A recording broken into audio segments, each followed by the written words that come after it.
Mesdames et messieurs, bonsoir. Merci de nous recevoir chez vous à travers toutes nos radios partenaires dans tout le Niger, ainsi que sur nos télévisions partenaires. Je suis Nafissa Adam Sirfo. Au plaisir de vous retrouver pour ce nouveau numéro du Forum de Studio Kalangou que nous enregistrons aujourd'hui au sein du Musée national Boubou Hama, plus précisément dans le pavillon de costumes traditionnels. Conservation et mise en valeur du patrimoine culturel et muséal au Niger, quel rôle attendu de la France? C'est la thématique du forum de ce jour. Le Niger est un pays au patrimoine culturel riche et varié, peuplé par des ethnies dont la diversité fait toute la richesse. Ce patrimoine se présente sous différentes formes, notamment matérielles ou immatérielles. Il est composé de productions littéraires, artistiques et d'objets d'art variés. Pour ce qui est du patrimoine culturel nigérien, l'on retrouve des échantillons et des spécimens dans les musées du pays et d'autres peuvent avoir été emportés en Occident durant la période coloniale. Dans une publication du journal en ligne Le Monde en date de septembre 2020, l'on pouvait lire qu'au moins 90 000 objets d'art d'Afrique subsaharienne sont dans les collections publiques françaises et quelques 70 000 d'entre eux au musée du Quai Branly en France, dont 46 000 sont arrivés durant la période électorale. Coloniale, autant pour moi. Néanmoins, depuis 2018, plusieurs pays africains, notamment le Bénin, le Sénégal et le Gabon, ont demandé à ce que ces objets d'art soient restitués. Et qu'en est-il donc du Niger? Et comment mettre en valeur le patrimoine culturel nigérien, qu'il soit paléontologique, musical ou historique? Quels sont les objets d'art nigériens qui sont éventuellement dans les musées français? Que faire pour leur rapatriement au Niger et quel rôle attendu de la France dans ce processus de valorisation du patrimoine culturel nigérien? Pour en parler, nous sommes donc aujourd'hui au sein du musée national avec nos invités présents ici. Il s'agit de M. Haladou Maman, il est le directeur du musée national Boubou Hama. Bonsoir. Bonsoir, madame. Nous sommes également avec M. Souley Moutari, il est journaliste au quotidien Le Sahel. Bonsoir. Mademoiselle Maki Kidi, Madame autant pour moi, Maki Kidi Aïcha, elle est réalisatrice. Bonsoir. Nous sommes également avec M. Ambarka Al-Mustafa, il est responsable des clubs à UNESCO au Niger. Bonsoir. Et enfin, nous sommes avec Madame Aminata Salifou Modi. Elle est diplômée en art de la culture et médiation culturelle. Elle est également fondatrice de l'ONG Al-Adoum Gargaja, entendez par là une ONG qui a pour mission de promouvoir la culture locale à travers un idéal de paix. Bonsoir à vous. Et donc, merci chers invités d'être venus.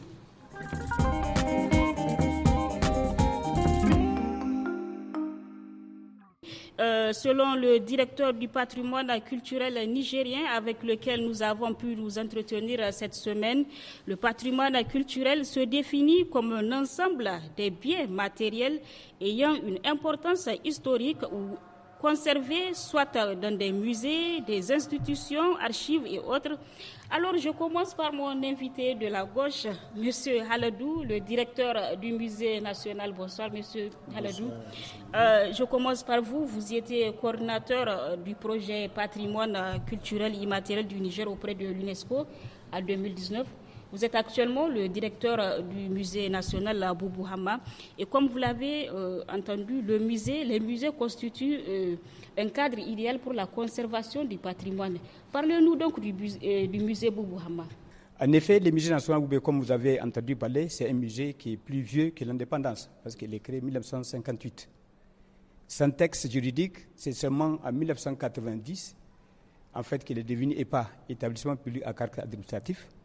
Après, en 2015 plutôt, il est devenu, en tout cas, établissement,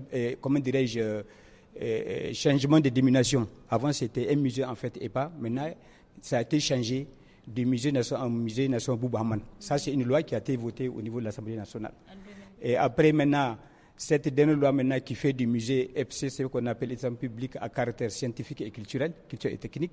Donc ça montre en tout cas du grand chemin pour cette institution nationale qui fait la joie de tous les Nigériens. Un musée certes qui est en fait, si vous voulez, une sorte d'inclusion, parce que tous les patrimoines culturels. C'est-à-dire une pluralité, oui. Une sorte de pluridimensionnalité. C'est-à-dire vous avez un musée, c'est un tout, c'est un musée à la différence des musées spécialisés. Notre musée, c'est un musée en fait qui s'intègre, qui s'intéresse à toutes les disciplines de ce pays-là. Nous avons un musée, comment dirais-je, de la d'ethnographie. Nous avons l'archéologie, nous faisons la numismatique, nous faisons la préhistoire, nous faisons le pétrole, nous faisons l'uranium. Donc c'est vraiment, je dis, c'est les genres de musées en fait qui sont pensés en fonction de la diversité culturelle de ce pays-là. Outre donc ce musée national à Boubou Hama, nous avons également un musée d'instruments de musique traditionnelle qui est logé au centre CFPM Taya de Niamey. Nous avons également des musées régionaux tels que le musée d'Osso Zender. Oui. Parlez-nous donc de ces musées. Bon, en fait, moi je me suis dit en termes de politique de muséalisation, c'est-à-dire on ne veut pas toujours centrer dans la capitale, il faut penser en fait à une action un peu plus déconcentrée. Ce qui fait laisser le musée de 58 à 85, donc c'était lors d'un séminaire à Telabéry sur la redéfinition de notre politique culturelle. Tiens, il faut au moins un musée par région. C'est ce qui fait que Zender, en tant que première capitale, parce que c'est en 1926 que la capitale est transférée à Niamey, donc c'était logique de penser de doter cette région d'un musée régional qui constitue une vitrine, là où tout le peuple peut aller se refléter pour découvrir d'abord d'où il vient, où il est et où il va. Donc ce musée, c'est une vitrine régionale, le musée des Andes. Et après, c'est le tout des Andes, de Dosso, dans le cadre d'un programme de développement de l'artisanat, financé par les Doutiers de Luxembourg. Donc ils ont issu un musée qui est logé dans l'ancienne demeure du commandant du cercle de Dosso. Donc c'était vraiment une sorte de transformation, mais quand même qui est tout à fait fondée, parce qu'il faut que tout le peuple, en tout cas, se retrouve dans la présentation des exposés qui vont être exposés. On peut peut-être se réjouir que le Niger est vraiment des lieux de conservation de son patrimoine. Avant de poursuivre ce débat, avant de donner la parole aux autres invités, je vous propose d'écouter une interview que nous avons réalisée avec le directeur du Centre de formation de promotion musicale, la CFPM Taya, au sein duquel est logé le musée d'instruments de musique traditionnelle. Je vous propose donc de l'écouter. Donc nous avons un musée d'instruments, c'est un musée de recherche scientifique en matière de la musique, puisqu'en dehors des 150 pièces d'instruments traditionnels de la musique nigérienne que nous avons dans l'enceinte du musée une documentation fournie, un écrit, un audiovisuel, un visuel, tout ça par rapport à la musique, relatif à la musique moderne nigérienne, relatif à la musique internationale, relatif au jazz, relatif à la musique traditionnelle. Donc nos instruments traditionnels sont classés en 4 familles. Il y a les membranophones, les idiophones, les aérophones et les chordophones. Ce qu'on appelle membranophones, c'est les instruments sur lesquels, pour leur utilisation, on percute sur la membrane, tels que les kalangou, la ganga, et les doma et autres. Les aérophones, c'est les instruments sur lesquels on souffle pour avoir le son. La flûte, la gaïta, les kakaki, par exemple. Et les idiophones, c'est les instruments rigides sur lesquels on percute pour avoir un son. Ça peut être la calebasse, ça peut être la castagnette, comme on appelle ça en tchéki. Et la quatrième et dernière famille, le cordophone. Voilà. Le cordophone, c'est les instruments sur lesquels on pince sur la corde pour avoir le son. Donc ça peut être le gourmi, les molos, les goguiers, ainsi de suite. Qu'en est-il donc de la situation de ce musée à la date d'aujourd'hui? Et c'est bien dommage, et ces musées-là, avec l'abondance de la pluie de l'année passée, a vu certaines parties de ce toit écrouler, parce que c'est une construction en banco améliorée. Et nous avons essayé d'y remédier pour que ça ne se colle pas, mais c'était dommage. La pluie était tellement abondante et que les bancos étaient imbibés. Donc nous avons pris soin de récupérer tout ce qui est comme documentation, tout ce qui est comme instrument de musique pour les caser dans nos bureaux. Et le toit est tombé seul. D'ailleurs, nous avons fait des propositions au ministère. La reprise de la construction en sans bois, ce qui est sûr, ça va être fait d'ici la saison prochaine, que le ministère a pied d'œuvre pour pouvoir réhabiliter ces musées-là. C'était là donc le directeur du Centre de formation professionnelle CFPM Taya. Je vous donne donc la parole, Monsieur Ambarka. Vous êtes le responsable des clubs UNESCO ici au Niger. Parlant du patrimoine culturel, vous avez écouté les interventions des différents directeurs des musées. À les entendre, on a vraiment un musée, un patrimoine riche et varié qui est conservé dans des endroits bien spécifiques. Que pouvez-vous dire sur ce patrimoine culturel nigérien? Je pense qu'il y a un problème de communication entre générations anciennes et nouvelles qui sont dus à plusieurs facteurs. Il n'y a pas de transmission, si vous voulez, de savoir entre l'ancienne et la nouvelle génération. Par exemple, présentement, on a des jeunes qui ne savent même pas, quand ils entendent un son, que ça vient d'où. Le kalangu, le douma, ils ne savent pas de leur région, quel est l'instrument de leur village. Mais selon vous, le rôle revient à qui vraiment d'informer cette jeunesse sur ce patrimoine?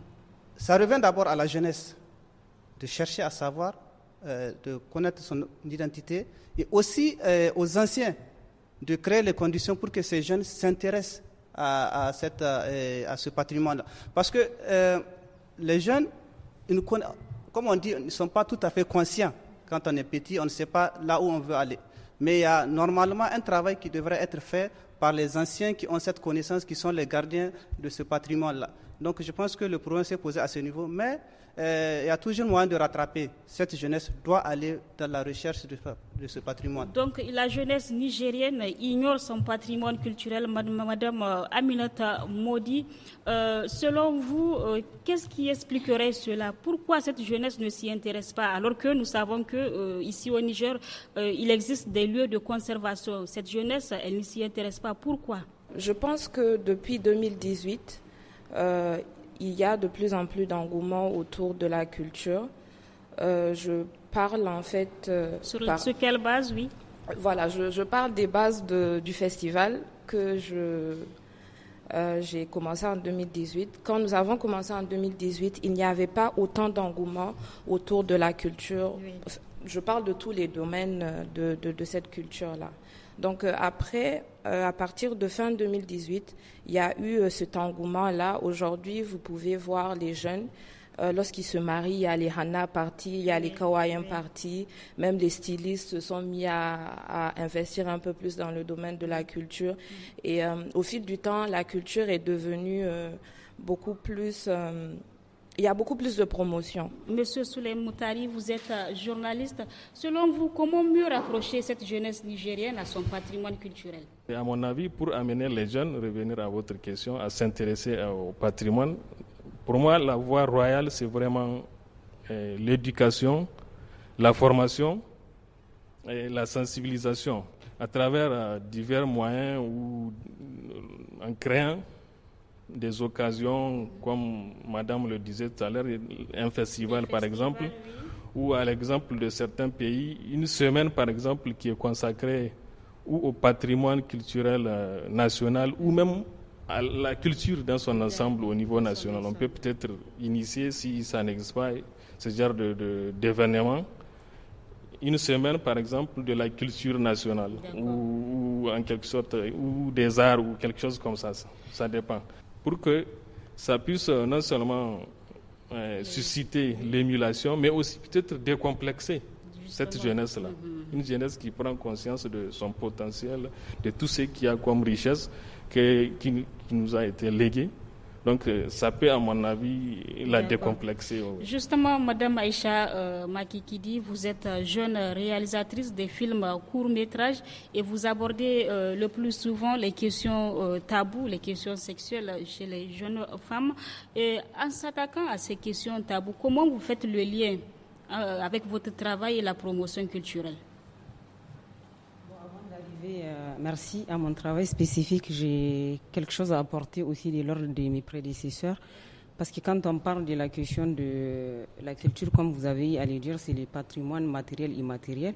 Il ne faut pas oublier aussi nos expressions culturelles, certaines pratiques culturelles. Et quand on sait qu'au Niger, en fait, nous sommes un pays des paroles, si je peux me permettre de le dire ainsi. Des paroles, c'est-à-dire je prends par exemple, on parle avec beaucoup d'adages. Voilà, on parle avec beaucoup de, comment on appelle, des proverbes et tout, à langue nationale. Et tout ça, je pense qu'en fait, ça fait partie aussi de ces patrimoines-là. C'est des choses qui sont en train de disparaître, du fait qu'il n'y a pas la transmission, mais aussi un certain complexe qui nous abrite. Je prends un exemple aujourd'hui.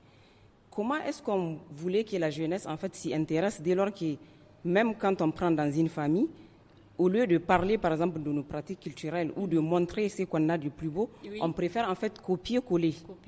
Quand on va dans nos mariages, par exemple, c'est pas notre culture, par exemple. Mais comme l'a dit Aminata tout récemment, ces dernières années, les jeunes ont commencé à s'y adapter en faisant les henna parties, c'est-à-dire utiliser les tenues traditionnelles pour l'organisation de leur mariage. Tout ça, peut-être, ça commence à changer. Je pense que ça commence à changer, mais je pense qu'il faut aller encore beaucoup plus loin. Si, par exemple, à l'école, on a eu à m'apprendre via des documents, des ouvrages qu'on met dans les programmes quand j'étais au lycée, là où dedans, dans ces ouvrages-là, on m'apprend, par exemple, la musique d'ailleurs, à travers laquelle je voyage pour aller jusqu'en Europe, comprendre c'est quoi un piano, comprendre pourquoi ne pas songer à m'apprendre via l'école, l'éducation à la base, de comprendre en fait ma culture aussi et de faire mienne. Ça, c'est beaucoup de questions en fait qu'il fallait aborder. Mais je pense qu'il ne faut pas aussi perdre de vue la question des fêtes tournantes le 18 décembre. Qui est quand même, ça peut contribuer aussi. Absolument, parce que pendant ces fêtes-là, vous avez vu comment toutes les régions sont invitées pour venir faire exposition. Mais il y a aussi la question d'ISAFEM. Depuis quelques années, il y a même chaque année une région phare qui vient et qui accueille un truc qu'on appelle Lakin Amaria, par exemple. Qui expose, Lakin Amaria, c'est la chambre de la jeune mariée. Comment une région, en fait, expose qu'est-ce qui devrait être la chambre type, en fait, d'une jeune mariée de telle localité. Et c'est dedans là où on arrive à percer, en fait, les mystères. Si je peux me permettre ainsi, qu'est-ce qui pouvait, comment on appelle ça, arriver les jours de la nuit de noces, par exemple. Comment est-ce qu'une femme devrait s'y prendre les jours-là? Autant de choses. Absolument, donc, autant de choses. En lien avec votre travail et la promotion culturelle. Tout à fait. Et par rapport à la promotion culturelle, moi je pense qu'en fait il y a beaucoup de canaux. Si je prends par exemple, on a parlé de certains événements. On a parlé aussi, je pense qu'il va falloir penser aussi à des infrastructures qui vont nous accueillir.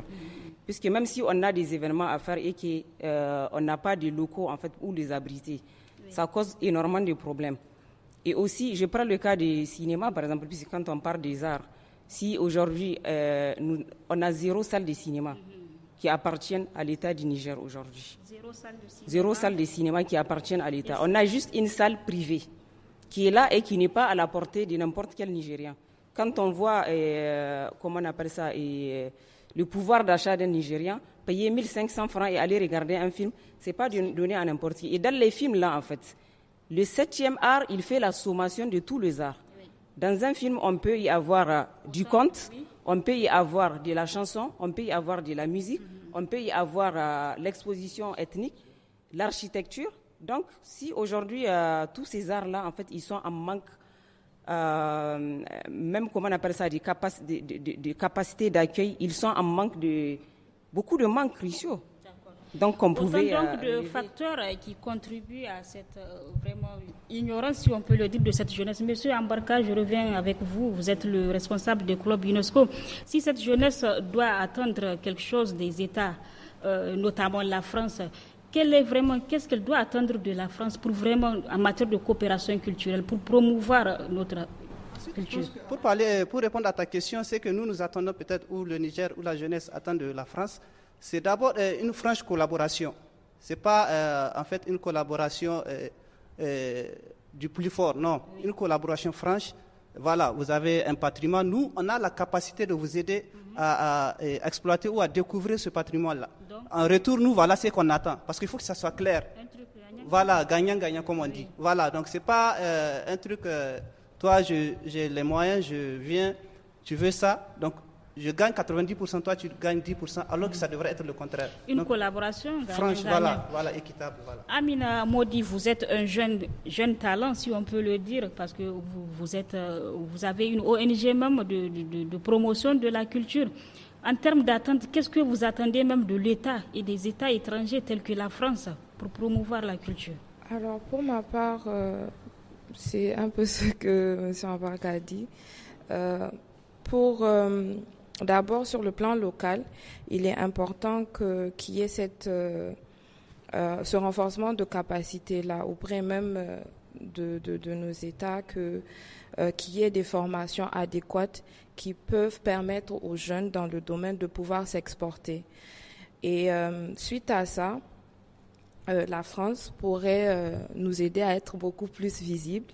Mais avant, il faut qu'on essaye de voir à travers les formations, les renforcements de capacités, mais surtout en tant que vitrine. Il y a des jeunes talents ici. Pourquoi ne pas voir dans quelle mesure les accompagner afin qu'ils puissent assister au festival dans leurs différents domaines. Et tout ceci, en fait, leur permettra de se faire plus connaître à l'international, ainsi avoir des partenaires, des potentiels financements et tout ça. Elle n'en fait pas déjà la France à travers les festivals déjà. Elle n'en fait pas déjà la France il y a des festivals de Cannes par exemple. Oui, tout ça, elle nous a fièrement représentés d'ailleurs. Et ça motive encore plus parce que ça permet à d'autres jeunes dans d'autres différents domaines de se dire non, je dois travailler, je dois être excellent dans mon domaine pour pouvoir atteindre certains stades. D'où le fait que je dis qu'il faut que les jeunes soient bien formés et que surtout l'État local s'assure à ceux qui soient les meilleurs dans leur domaine. D'accord. Nous abordons donc la deuxième thématique de ce débat. L'Afrique en général et le Niger en particulier possèdent une riche tradition d'art et d'artisanat. En témoigne la variété des sculptures et d'œuvres d'art, pour ne citer que cela. Abordons donc la question de pillage des objets et œuvres d'art africains par la France durant la période coloniale. Est-ce que le Niger fait partie de ces pays? Si oui, quels sont ces objets et peut-on envisager ou bien envisage-t-on le rapatriement de ces objets d'art à travers un accord de restitution et quels peuvent être les intérêts ou la plus-value pour les deux pays? Nous avons posé ces questions à M. Maman Ibrahim. Il est le directeur du patrimoine culturel nigérien. Je vous propose de l'écouter. Nous avons, c'est-à-dire un cadre juridique qui protège de façon générale tout ce patrimoine-là. C'est la loi 97-022 du 30 juin 1997 relative à la protection, à la conservation et à la mise en valeur du patrimoine culturel. Cette loi, elle est soutenue par un décret 97-407 du 10 novembre 1997. Nous sommes parmi les derniers pays africains à avoir la loi. Parce que presque la majorité l'ont depuis leur accession à l'indépendance. Mais nous, il a fallu attendre 1997 et c'est fort de l'absence d'un cadre juridique de protection au niveau national que certains de nos biens se sont retrouvés ailleurs. Parce que le Niger dispose de 1615 objets répartis dans les musées européens et dans les musées d'un certain musée africain, musées asiatiques et dans des familles. Généralement, le Niger, c'est des objets paléontologiques et archéologiques qui sont sortis. Et bon, on a la République italienne, le dinosaure et un crocodilien qui sont exposés dans un musée à Venise. Mais nous avons également quand même dans certains musées en France des objets archéologiques, des objets paléontologiques. Et est-ce que le Niger même a demandé à ce que ces objets soient restitués? Oui, c'est-à-dire avant même la déclaration de son Excellence M. Macron à Ouaga, il y a des pays qui ont demandé et que nous ici, on a même abrité un séminaire international en 1983 sur le retour et la restitution des biens culturels dans leur pays d'origine. C'est-à-dire, on ne peut pas recevoir comme ça. C'est un processus. Les pays là qui se sont engagés comme le Sénégal, le Bénin, dont les biens sont en train d'être préparés pour le retour. C'est un travail de longue haleine, parce qu'il y a eu des propositions qui ont été faites depuis 2018. 2018, les choses n'ont pas bougé. Peut-être, certainement que maintenant, comme il y a des cas de restitution qui se pointent par-ci, par-là, peut-être on va relancer notre projet également pour voir, mais c'est quand même c'est un long processus, c'est un long processus. C'est là donc Monsieur Maman Ibrahim, le directeur du patrimoine culturel nigérien. Je vous donne donc la parole, Monsieur Haladou Maman, directeur du musée national Boubou Hama. Comme vous l'avez entendu, le Niger aurait plus de 1000 objets d'art se trouvant dans les musées européens. Que dire donc sur cela? Bon, en fait, j'ai écouté avec intérêt ce que Maman a dit. C'est vrai, il faut se reconnaître parce que j'ai vu suite à l'étude de la Sénégalaise comment dirais-je, du Sénégalais plutôt, M. Sarr Folvé, et l'autre de l'Allemagne, Madame Bénédicte, qui ont fait cas environ de 66 980 objets. Et dans ces objets, on a 1615. Moi, je crois que c'est énorme. Mais c'est que les gens doivent comprendre, en fait, c'est vrai. Si l'exemple est franchi, en fait, il faut saluer l'engagement du président Emmanuel Macron, qui a pris l'engagement de restituer jusqu'à 240 objets au Sénégal et au Bénin. Oui. Ça, c'est vraiment un début de solution. Mais il ne faut pas, c'est vrai, c'est bien beau de penser à ce retour, mais il faut aussi penser à la condition qui est juste où placer ces objets-là. Parce qu'il ne faut pas que ces objets encore soient retrouvés dans les circuits commerciaux après. Mais ici au Niger, au cas où ces objets commencent à être restitués, est-ce que vous pensez qu'on a vraiment des cadres idéaux à leur conservation? Oui. Moi, je l'ai dit hier, c'était dans un forum en ligne avec le CELTO. J'ai dit il faut d'abord comme garantie tous ces objets qui reviennent. C'est vrai, la France, c'est vrai, c'est l'ancienne métropole, mais elle ne peut pas se dépouiller pour donner tous ces objets-là. Il y a des objets qui sont acquis légalement. Ça veut dire quoi? Des fois, c'est des cadeaux. Quand vous regardez les musées du Quai Branly, c'est des cadeaux qu'on donne à des officiels. Les gens ont acheté. Mais aujourd'hui, ce n'est pas de cette manière comme une condition, si vous voulez, imposer que la femme doit recevoir. Il faut négocier. Et quand on part en négociation, on ne peut pas avoir 100%. 30%, 20%, il faut encourager. C'est que déjà la France a commencé.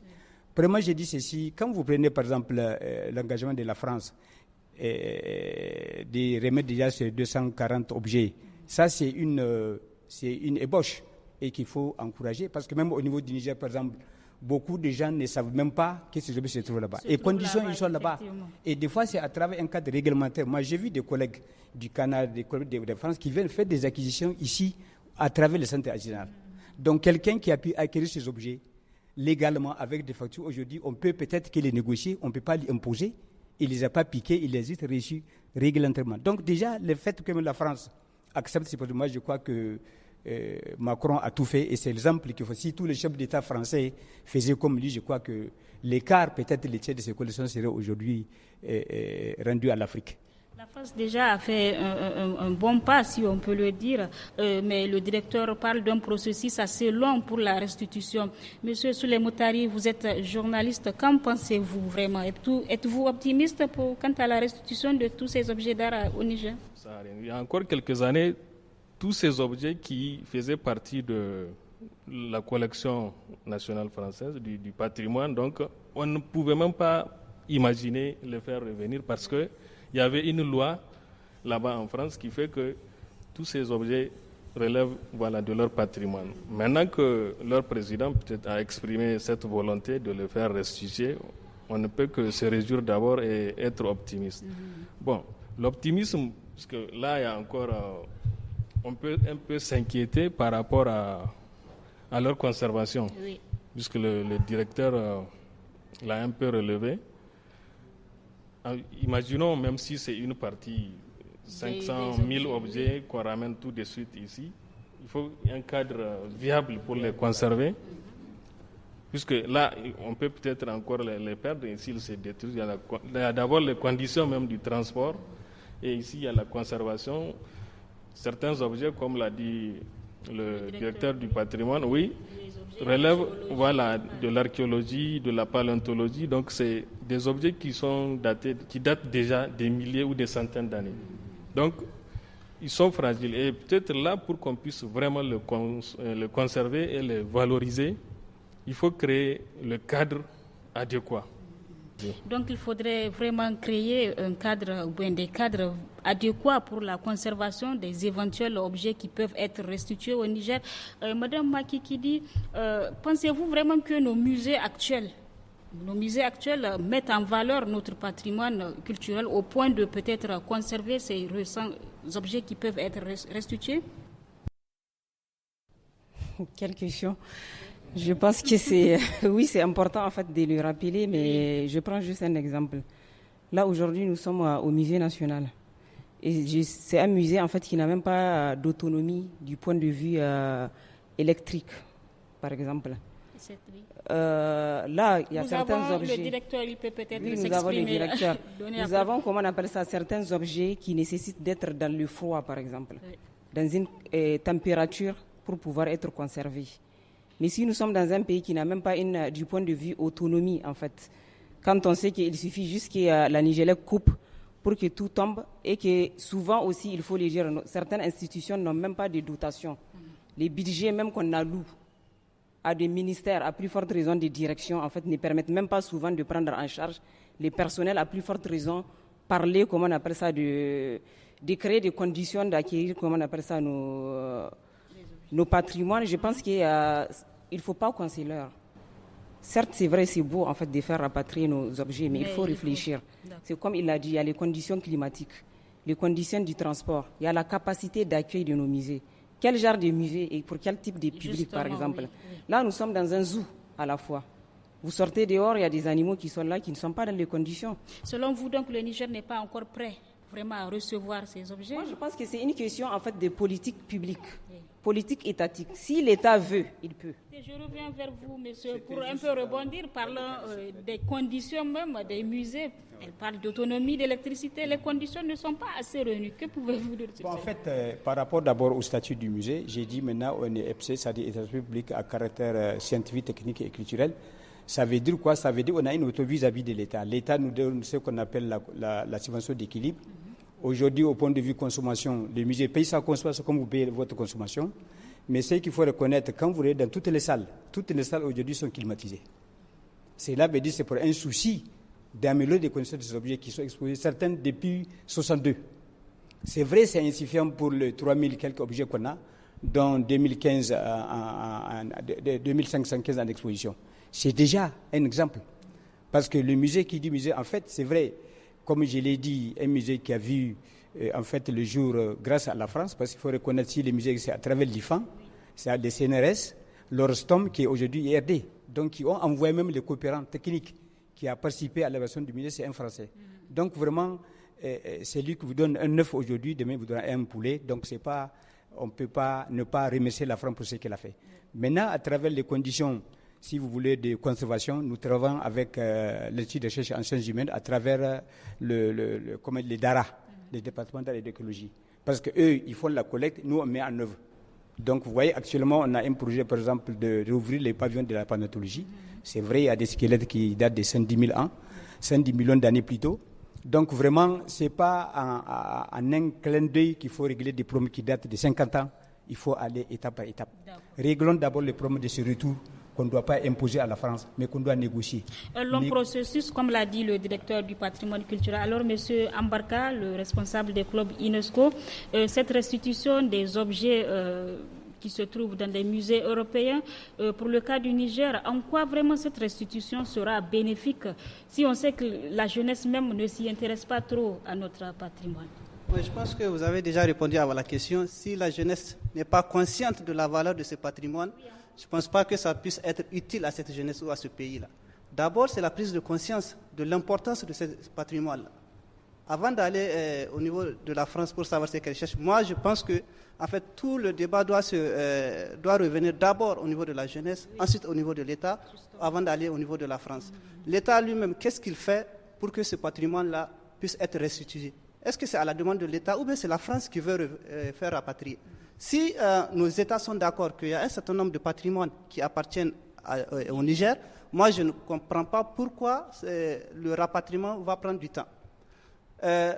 Aïcha l'a dit tout à l'heure, les conditions de gestion, de conservation. Si vous allez au niveau du CFPM, vous serez déçus par rapport à ce qui a été réservé au musée, à la collection musicale. C'est extrêmement décevant et écœurant de voir que le seul musée qu'on a d'instruments traditionnels est tombé et les instruments sont mis dans une salle à n'importe quel moment. Selon le directeur, c'est en voie de reconstruction. Ça, je pense que c'est un discours politique. C'est un discours politique. Ça ne peut pas marcher. Il l'a dit, le musée a été créé en 1958. On est en 2021. Depuis, qu'est-ce qui a été fait? Qu'est-ce qui a évolué au niveau du musée national de Boubou Hama? Aujourd'hui, c'est la France qui demande à rapatrier un patrimoine qui vous appartient. Ça veut dire que vous-même, vous n'êtes pas conscient ou ça ne vous intéresse pas. Mais oui, donc, Maintenant, par rapport à ce que la France a acquis légalement, ça effectivement, ça se négocie. Mais c'est par rapport à ce qui a été pillé, je pense que normalement, le débat ne doit pas se poser. Ce qui vous appartient, vous le gardez. Ça, c'est à négocier. Ce qui appartient au Niger, ramener au Niger, ça, c'est leur problème. Les conditions de conservation et tout, ça n'engage que le Niger. Ils peuvent le détruire. Ça n'engage qu'eux. Mais maintenant, et aussi par rapport aux retombées que cela a créées au niveau de la France. Tout ça, là, je pense que aussi, c'est des choses qu'il faut accélérer. L'État doit faire de ça une priorité. Ou le ministère de la Culture, je vais dire. Voilà. Madame Aminata, la France, elle a déjà fait un pas en voulant, selon le président Macron, en voulant restituer ces objets. Selon vous, qu'est-ce qu'elle doit réellement faire davantage? Quel rôle elle doit jouer sur ce point-là davantage? Je pense qu'on revient encore et encore sur les mêmes questions, les mêmes réponses. Et encore une fois, avant de penser à la France, il faut tout d'abord qu'on se recadre sur le Niger d'abord. Et quand on parle de la restitution, on peut restituer les objets, mais on connaît personnellement, pour ma part, il y a certains objets que je ne connais pas. Je ne connais pas leurs histoires. Donc, la jeunesse, comme on l'a dit, vous ne vous intéressez pas. Non, ce n'est pas ça. Aujourd'hui, quand on prend moi, je suis dans la culture. Je suis intéressée par la culture. Et j'en ai fait un combat. Et comment se fait-il que vous ignorez l'existence de certains objets, comme vous l'avez dit? Je suis dans la culture que depuis 2018. Et j'apprends.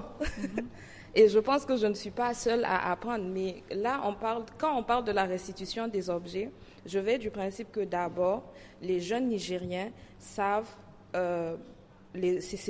ces objets-là, ils connaissent leurs histoires,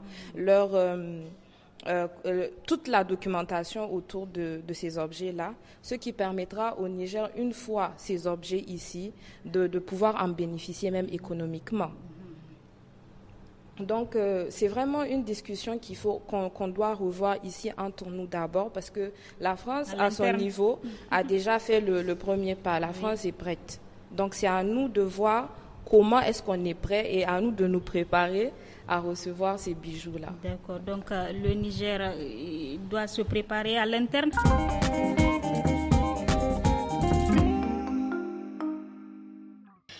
Nous poursuivons donc ce débat avec nos invités présents ici, avec nous au sein du Musée national, plus précisément dans le pavillon des costumes traditionnels. Plus haut, à entendre nos invités, il faudrait nécessairement rapprocher la jeunesse nigérienne de son patrimoine culturel pour qu'elle s'y intéresse. Alors, avant même de parler de cette question, il faudrait nécessairement se demander sur la situation même de ces jeunes talents. Qu'en est-il à la date d'aujourd'hui? Aïcha Makikidi, vous êtes jeune cinéaste. Comment se présente la situation des jeunes talents nigériens actuellement? Qu'ils soient dans des domaines artistiques ou autres domaines? Je pense, oui, dans la culture en général, oui, je pense qu'en fait, si on regarde les 10 dernières années, je pense qu'on peut s'en féliciter par rapport à, dans tous les domaines. C'est vrai avec des différences près, mais on peut s'en féliciter. Je prends par exemple le cas du cinéma, le domaine que je maîtrise beaucoup mieux. Justement. On voit beaucoup de jeunes talents en fait qui sont vraiment en train de s'auto-former même. Et quand on voit aujourd'hui avec l'Internet, en fait, il y a beaucoup de gens qui arrivent via des tutoriels à se former. Et aussi, il y a une certaine quand même cohésion que je vois entre ces jeunes talents-là. Mais c'est juste, il faut peut-être se poser des questions par rapport à la question du contenu, en fait. Oui. Quel cinéma, pour quel type de public et pour quel comment on appelle ça, pour quelle utilité et quelle musique, pourquoi en faire. Et ainsi de suite, en fait, c'est lancé que nous sommes en train de... Je vous repose la même question que Amina. Qu'est-ce que vous, en tant que jeune cinéaste, qu'est-ce que vous attendez de la France en matière de coopération culturelle? Ce que j'attends, par exemple, de la France, je prends par exemple le cas de INA, là où nos archives de l'Afrique sont stockées là-bas. Et pour avoir accès à l'archive, ça coûte énormément cher. Oui. Et quand on sait que, par exemple, aujourd'hui, si je vais faire un film sur l'histoire du Niger, on n'a pas de maison d'archives. Oui. Pour avoir accès à ça, il faut aller remonter à Paris pour aller à l'INA. Et c'est des choses qui coûtent excessivement cher. Comment est-ce qu'on va me dire que pour avoir accès à l'histoire propre de mon pays, il va falloir que je casque de l'argent? D'accord, ils ont fait un travail de conservation. Ils ont fait un travail, peut-être, n'était aussi leur laboratoire. On n'allait plus avoir, on n'allait plus en parler. Oui. Parce qu'il faut se le dire aussi. Les attentes donc sont nombreuses. Elles sont nombreuses. Souley Moutari, vous êtes journaliste. On sait que si on parle de la France, c'est qu'elle a beaucoup fait au Niger et aussi en matière de coopération différents domaines. La France intervient. Alors, en matière de coopération culturelle, quelle est la position que ce pays-là, la France, devrait avoir devrait envisager vis-à-vis des jeunes talents? Pour ce qui est de cette coopération, moi je pense que c'est entre les États, la France, le Niger. Tout à l'heure, elle parlait par exemple de l'accès à certaines archives. Là, je ne suis pas sûr si un artiste peut à lui seul régler ce problème. Non. Mais dans le cadre d'une coopération entre la France et le Niger, peut-être ce problème peut trouver une solution. Et il y a aussi un autre aspect sur lequel je voudrais un peu revenir. Tout à l'heure, elle parlait de fonds qui, a-t-elle dit, n'existent pas. Bon, je crois qu'il y a un fonds, ça ne fait pas longtemps qu'il a été créé, enfin du point de vue du décret. Le décret donc, a été pris, le fonds, oui, il y a un fonds qui a été créé. Peut-être... Voilà, de l'action et de la création pour la culture, les arts. Voilà. Oui. Mais il faut peut-être reconnaître que jusque-là, comme elle-même en tant qu'artiste, elle dit qu'il n'existe pas, ça veut dire qu'elle n'en a pas connaissance. Et même s'il existe, il n'est pas alimenté. Donc pour le moment, c'est le cadre qui est là. Il reste peut-être à l'approvisionner et conséquemment peut-être à l'image de ce qui se fait dans certains pays de la sous-région. Et vous, M. Ambarka, de votre côté, quel est vraiment le rôle fondamental attendu de ce pays, vraiment collaborateur du Niger, la France? Je pense que, comme ils l'ont dit, la France en a fait, mais je pense que c'est beaucoup plus d'engagement dans l'action culturelle, parce que on a remarqué ces dernières années avec l'insécurité, il y a beaucoup plus de fonds qui est alloué à l'insécurité qu'à l'action culturelle. Alors que, je pense, en mettant plus l'accent sur l'action culturelle, ça peut résoudre le problème de l'insécurité. Vous allez voir le budget à tous les niveaux, quand tu parles, c'est l'insécurité. Finalement, est-ce que ce n'est même pas ça qui crée l'insécurité? Le fait de rabattre le maximum de fonds sur l'insécurité au détriment de l'action culturelle, de la culture. Donc je pense que la France peut-être mettre l'accent exactement. Je pense que la France peut vraiment continuer à soutenir cette coopération culturelle en mettant plus de moyens dans ce côté, à soutenir ces jeunes talents qui sont en train de renaître, on va dire, parce que on le voit, ces dernières années, il y a de plus en plus de jeunes qui sont intéressés par rapport à la chose culturelle, par rapport au patrimoine. Donc c'est vraiment un élan qu'il faut soutenir et accompagner. Donc je pense que la France a un grand rôle dans le financement ou l'accompagnement, je vais dire, de ces projets et aussi dans la création des conditions pour que ces jeunes puissent voyager à travers le monde pour valoriser cette culture. Donc, la valorisation de notre patrimoine culturel revient toujours sur les mots. Oui, je reviendrai vers vous, monsieur, le temps de donner la parole à Aminata, comme nous sommes presque à la fin de cette émission. Comment mieux valoriser vraiment notre patrimoine culturel? Rapidement. Vous avez trouvé que j'insiste beaucoup sur la formation et l'éducation et la promotion, parce que je trouve que c'est trois choses importantes. Lorsque les gens sont informés, ils ont plus de connaissances sur ce qui se passe et comment ça se passe. Et ils voient surtout le rôle qu'ils doivent jouer, parce qu'aujourd'hui, chacun joue un rôle à son niveau. Oui. Quand on prend l'exemple, par exemple, du patrimoine du musée, s'il y avait beaucoup plus de communication, si les étudiants ou tous les Nigériens savaient qu'il était important pour eux-mêmes de venir voir les pavillons, de soutenir, ils verraient aussi que c'est important, qui contribue surtout à ce volet économique, mais surtout à la promotion. Parce qu'aujourd'hui, il suffit qu'il y ait, par exemple, 1000 ou 2000 Nigériens qui passent ici, qui prennent des photos, qui mettent sur Internet, et ça va déjà. D'accord. Donc pour moi, c'est vraiment important l'éducation, la promotion et la sensibilisation. Merci à vous. Donc je termine avec M. Aladou, directeur. Ce que j'ai voulu ajouter par rapport au rôle de la France dans le cadre de la coopération culturelle, je peux déjà saluer 3 ou 4 actions que la France a accomplies tout dernièrement. D'abord, au moment où c'était la COJEMA, la France a conçu le pavillon de l'uranium. Maintenant, à l'époque de l'AREVA, ils l'ont réhabilité à 46 millions. Tout dernièrement, encore je dis dans le cadre de l'Option Vallée du Niger, la France a participé dans les fonds européens, a conçu le pavillon à 350 millions d'euros CFA sans les équipements. Donc moi je crois que c'est des actions qu'il faut déjà saluer. Ils ont aussi construit notre parking qui est collé au Franco. Ils ont construit aussi à 25 millions les hangars des artisans. Donc chaque année, il faut avoir quand même le reflet de remercier. Voilà, c'est donc la France a beaucoup fait et on attend aussi beaucoup d'elle. Et à entendre nos invités à travers leurs interventions, le Niger regorge d'un patrimoine culturel riche et varié. Malheureusement, la jeunesse nigérienne ignore ou bien ne s'y intéresse pas à ce patrimoine. Et parlons aussi de la question de la restitution des objets qui sont dans des musées à l'étranger. Il faudrait nécessairement que le Niger se prépare d'abord à recevoir ce patrimoine, à le conserver, à avoir un cadre idéal pour la conservation de ce patrimoine et créer vraiment les conditions pour les jeunes, pour que ces jeunes s'y intéressent à ce patrimoine. Et c'est ici que prend fin ce débat sur la conservation et la mise en valeur du patrimoine culturel et muséal du Niger au Niger. Nous étions en compagnie de Madame Maki Kidi Aïcha, elle est réalisatrice. Madame Aminata Salifou Modi, elle est diplômée en art de la culture et médiation culturelle. Monsieur Souley Moutari, il est journaliste au quotidien Le Sahel. Monsieur Haladou Maman, directeur général du musée national Boubou Hama. Et monsieur Ambarka Al-Mustafa, responsable des clubs UNESCO. Merci à vous. Je suis Nafisa Adam Sirfou à la présentation et merci à toutes les équipes techniques qui nous ont aidés à vous présenter ce débat. Au revoir.